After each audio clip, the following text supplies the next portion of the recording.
Hello friends, आप देख रहे हैं आपका चैनल शेयर बाजार विद आयुष। और दोस्तों शुरू करते हैं वीडियो रिलायंस जियो के नंबर्स के साथ। दोस्तों रिलायंस के Q3 के नंबर्स निकल के आ चुके हैं और जो प्रॉफिट है वहां पर अच्छा खासा इंक्रीज आया है। Reliance Jio Q3 profit rises by 28% to 4638 crore. दोस्तों जो रिलायंस जियो का Q3 प्रॉफिट निकल के आया वो करीबन 4638 करोड़ का निकल के आया, करीबन 28% की बढ़त के साथ रिलायंस जियो के नंबर्स निकल के आए हैं। सो अगर हम नंबर्स की बात करते हैं तो डेफिनेटली देखिए, सिर्फ रिलायंस जियो की बात कर रहा हूँ तो देखिए, telecom giant Reliance Jio posted double digit growth in both the top line and bottom line front during the quarter ending 31 दिसंबर 2022। और इस पीरियड के अंदर जो कंपनी है जियो ने करीबन नेट प्रॉफिट दिखाया 4638 करोड़ का, जो करीबन 28.29% के कंपेरिजन में बढ़ता हुआ नजर आया, जो पहले 3615 करोड़ का था। यही अगर बात करते हैं सिक्वेंशियल यानी क्यू ऑन क्यू बेसिस पे, तो करीबन 2.65% का मार्जिनल अपसाइड नजर आया रिलायंस जियो के नंबर्स के अंदर। तो डेफिनेटली कह सकते हैं कि अभी जियो के जो रिजल्ट्स निकल के आए वो काफ़ी बेहतर है।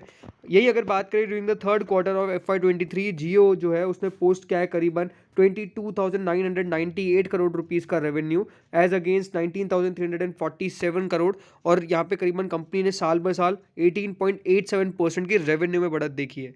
ये अगर बात करें क्वार्टर ऑन क्वार्टर, तो 22,521 करोड़ का दोस्तों कंपनी का क्वार्टर ऑन क्वार्टर पहले था, यानी 22,521 करोड़ का कंपनी का रेवेन्यू था, वो करीबन 2.1% के आसपास की इंक्रीज दिखाया है। तो ये है कि कंपनी के जो रिलायंस जियो के नतीजे निकल के आए वो डेफिनेटली काफ़ी बेहतर नज़र आ रहे हैं। डेफिनेटली जो जियो की वैल्यू है वो करीबन 27,055 करोड़ पे पहुंच जाती है।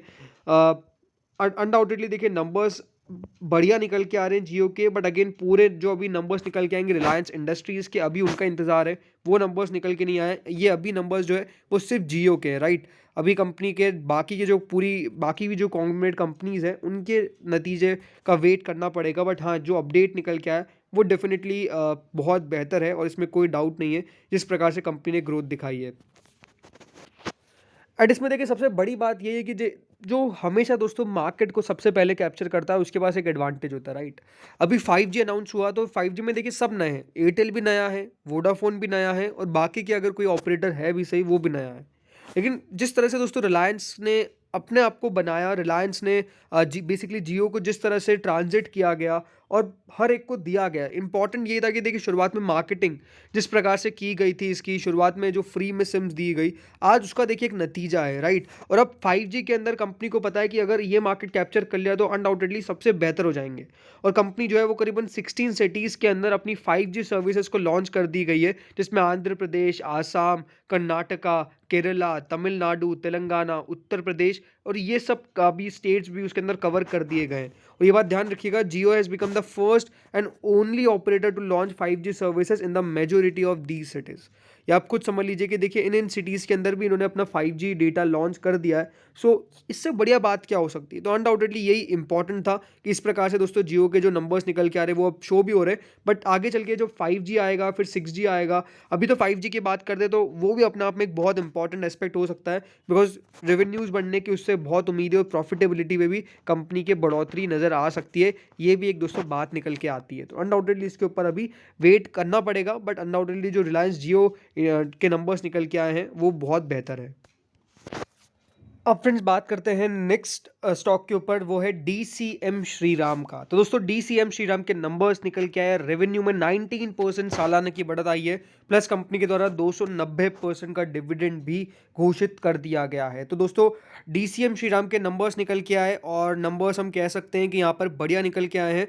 कंपनी के ओवरऑल कह सकते हैं जो नंबर्स बहुत मैटर करते थे कि किस प्रकार से कंपनी कर रही है, बट उसके साथ ये एक बहुत बड़ी बात है कि कंपनी ने अपना सेकंड इंटरिम डिविडेंड पेश कर दिया है, जो है 5 रुपये 80 पैसे पर इक्विटी शेयर का। और ये बात ध्यान रखिएगा, कंपनी जो है इसको 18 फरवरी से पहले पहले डिस्पैच भी कर देगी। तो ये बात इंपॉर्टेंट है कि 5 रुपये 80 पैसे का कंपनी ने डिविडेंड घोषित किया है और इसकी जो रिकॉर्ड डेट है वो रखी गई है 1 फरवरी 2023। यानी दोस्तों ये बात ध्यान रखिएगा, 1 फरवरी से पहले वाली डेट 31 ऑफ जनवरी होने वाली है इसकी रिकॉर्ड एक्स डेट, एंड उससे पहले पहले आपको स्टॉक को बाय करना पड़ेगा। इसी नंबर्स की अगर बात करें तो करीबन 2,730 करोड़ रुपए का दोस्तों यहाँ पे कंपनी ने in comparison to 2,730 crore reported in Q3 FY22, जो DCM श्रीराम है उन्होंने रेवेन्यू पोस्ट किया है करीबन 3,236 करोड़ का, पहले कितना था 2,730 करोड़ का, यानी कंपनी ने ग्रोथ दिखाई है 19% सालाना। ये अगर कंपनी के प्रॉफिटेबिलिटी की बात करते हैं तो कंपनी ने करीबन 342 करोड़ का नेट प्रॉफिट रिपोर्ट किया है, जो पहले 350 करोड़ था। तो प्रॉफिट में थोड़ा बहुत डिक्लाइन देखने को जरूर मिला है सालाना, बट ओवरऑल बहुत कुछ खास दिक्कत नज़र नहीं आती है। ओवरऑल यहाँ पे अगर आप बात करते हैं डेट की भी, तो कंपनी के पास करीबन 101 करोड़ की डेट है, जो पहले 4 करोड़ की थी, तो डेट भी थोड़ी सी इंक्रीज हुई है। बट ओवरऑल यहाँ पे जो डिविडेंड है वो अपना आप में की हाईलाइट है, जो दिया गया है 5 रुपये 80 पैसे पर शेयर का। 1 तारीख याद रखिएगा इसकी रिकॉर्ड डेट होने वाली है। अब दोस्तों बात करते हैं अगले स्टॉक के ऊपर, जो है JSW स्टील। तो दोस्तों आज JSW स्टील के Q3 के नंबर्स निकल के आए। Disappointment disappointment disappointment, because numbers जो है वो इतने ज़्यादा ख़राब निकल के आए कि बहुत ज़्यादा ख़राब है। मतलब कंपनी के प्रॉफिट दोस्तों 89% सालाना गिर चुका है, 490 करोड़ पे आया, और जो रेवेन्यू है वो मात्र 2% अप है। तो देखिए steel major JSW steel reported 89% fall in net profit at rupees 490 crore for the 3 months ended December 2022। और जो कंपनी है वो करीबन पोस्ट किया था पिछले साल, कंपनी का मुनाफा था 4,357 करोड़ का, और दोस्तों इस बार कंपनी का मुनाफा आया है 490 करोड़ का। तो अब इससे साफ साफ होता है कि देखिए कितना ज़्यादा मेटल्स के ऊपर प्रेशर था। और JSW स्टील के दोस्तों ऐसे आंकड़े निकल के आए हैं, तो सेल हो गया, टाटा स्टील हो गया, हिंडाल्को हो गया, जो भी स्टील मेजर कंपनीज है, वेदांता, कल हिंदुस्तान जिंक के काफ़ी ख़राब नंबर्स निकल के आए।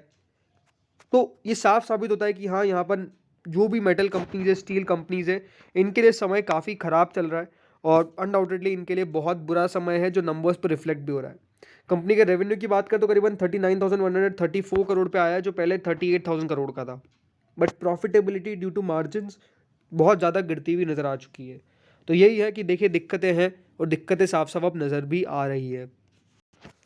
JSW स्टील के नंबर्स इतने ख़राब आए कि उसके पीछे का रीज़न भी है कि दोस्तों यहाँ पे जो बी लैग्यूरेट एक्सपोर्ट्स होता है, उसके कारण यहाँ पर कंपनी का जो मेजर पोर्शन था वो चला गया, और इसलिए दोस्तों कंपनी का जो प्रॉफिट है वो इस प्रकार से नीचे आता हुआ नजर आया। तो ये ओवरऑल सबसे इंपॉर्टेंट बात है कि इस प्रकार के खराब नंबर्स JSW स्टील ने दिखाए हैं। तो अनडाउटेडली मंडे को क्रैश अगर स्टॉक हो जाता है, मंडे को बड़ी गिरावट आ जाती है, तो वो बहुत चौंकने वाली बात नहीं होगी, बिकॉज स्टॉक के जो नंबर्स निकल के आए उस पर एक रिएक्शन तो डेफिनेटली बनेगा ही बनेगा, और नंबर्स पे रिएक्शन जो है वो डेफिनेटली ख़राब ही बनने वाला है, ये भी आपको पता होना चाहिए।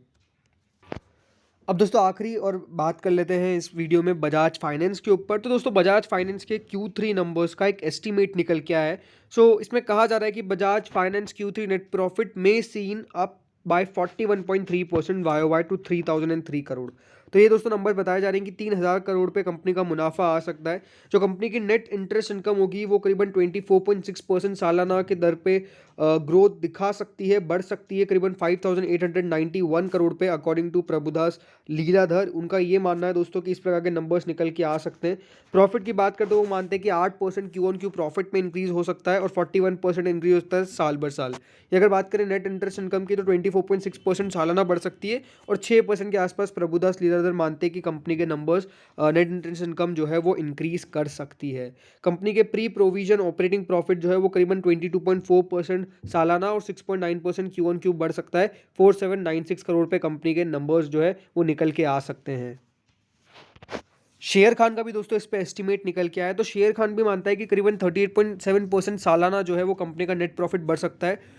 थोड़ा सा नीचे ज़रूर है, 2948 करोड़ पे ये मानते हैं कि इनका प्रॉफिट निकल के आएगा। ये अगर बात करें नेट इंटरेस्ट इनकम की, तो 23% बढ़ सकती है सालाना, और 5.3% Q-on-Q बढ़ सकती है 5833 करोड़ पे। अगर बात करें Q-on-Q प्रॉफिट बढ़ने की, तो वो करीबन कंपनी का जो प्रॉफिट है वो 6% के आसपास सालाना जो क्वार्टर ऑन क्वार्टर ग्रोथ है वो नज़र दिखा सकता है।